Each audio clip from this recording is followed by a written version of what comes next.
السلام علیکم، کیسے ہیں دوستو؟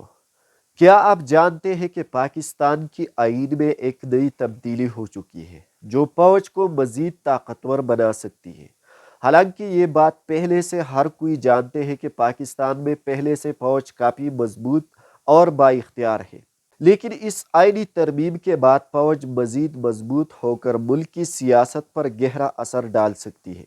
27ویں آئینی ترمیم صرف ایک قانون نہیں بلکہ ملک کی سیاست، عدلیہ اور صوبوں کی قسمت مزید مشکلات سے دوچار کرنے والی طاقت ہے۔ اگر آپ پاکستان کی سیاست کے بارے میں گہری معلومات اور حقائق جاننا چاہتے ہیں تو اس ویڈیو کو آخر تک ضرور دیکھیں اور اس چینل کو مزید معلوماتی ویڈیوز دیکھنے کے لیے سبسکرائب کیجیے۔ پہلے یہ جان لیجیے کہ آئینی ترمیم کیا ہوتی ہے۔ دوستو، آئینی ترمیم سے مراد آئین میں کچھ نئی تبدیلی یا تغیر و تبدل کرنے کے عمل کو کہتے ہیں، یعنی آئین میں کچھ نئے قوانین بنا کر ملک میں لاگو کرنا اور اس کے تحت عملی طور پر فیصلے کروانا، اس کو آئینی ترمیم کہتے ہیں۔ اس ترمیم کے تحت فوج کا سربراہ یعنی فیلڈ مارشل اب چیف آف ڈیفنس فورسز بن جائیں گے، یعنی فوج کا سربراہ ساری مسلح افواج، انٹیلیجنس ایجنسیوں سمیت پیرا ملٹری فورسز ان کے کنٹرول میں رہیں گے۔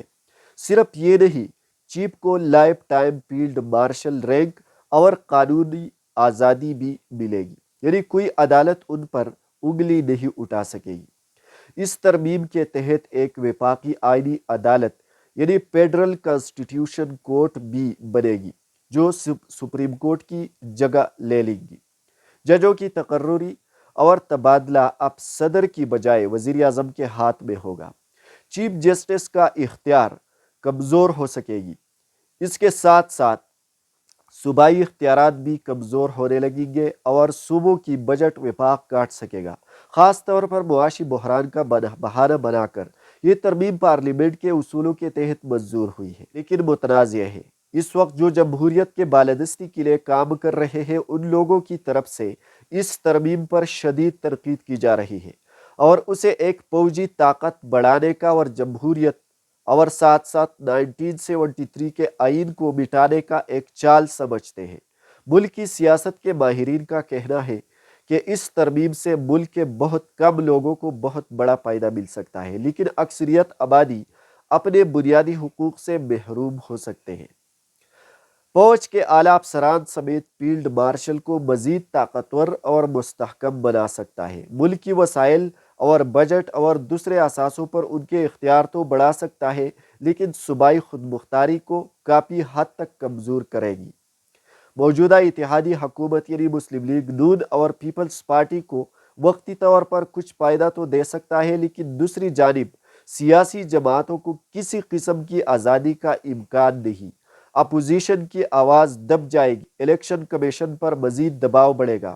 اس آئینی ترمیم کے بنیاد رکھنے والے اور پارلیمنٹ میں بیٹھے سیاست اور جمہوریت سے بے خبر لوگ تو ملک کی سیاست اور نظام میں استحکام لانے کا دعویٰ تو کرتے ہیں، لیکن حقیقت میں یہ قانون فوجی طاقت بڑھانے کا ایک نئے اقدام ہے جو دوسری طرف خیبر پختونخوا اور بلوچستان جیسے پسماندہ صوبوں کے لوگوں کو اپنے حقوق سے مزید نہ صرف محروم کر سکتے ہیں بلکہ دوسری جانب عدلیہ کی آزادی بھی ختم ہو سکتی ہے۔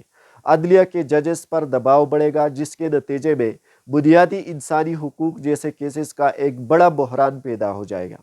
یہ ترمیم ایک طویل مدت تک ملک کی سیاسی استحکام کو بہت بڑے خطرے میں ڈال سکتی ہے۔ اگر آپ جمہوریت کی بالادستی چاہتے ہیں تو اب وقت ہے غلامی کی زنجیروں کو توڑنے کا۔ جمہوریت کی بالادستی کے لیے سب مل کر آواز اٹھائیے، ورنہ ایک وقت ایسا بھی آ سکتا ہے کہ آپ سب اپنے حقوق سے محروم ہوں گے۔ اگر آپ کو یہ ویڈیو اچھی لگی ہے تو کائنڈلی آپ لائک کیجئے، کامنٹس کریں اور اس چینل کو مزید تجزیاتی اور معلوماتی ویڈیوز دیکھنے کے لیے سبسکرائب کیجئے۔ Thank you very much.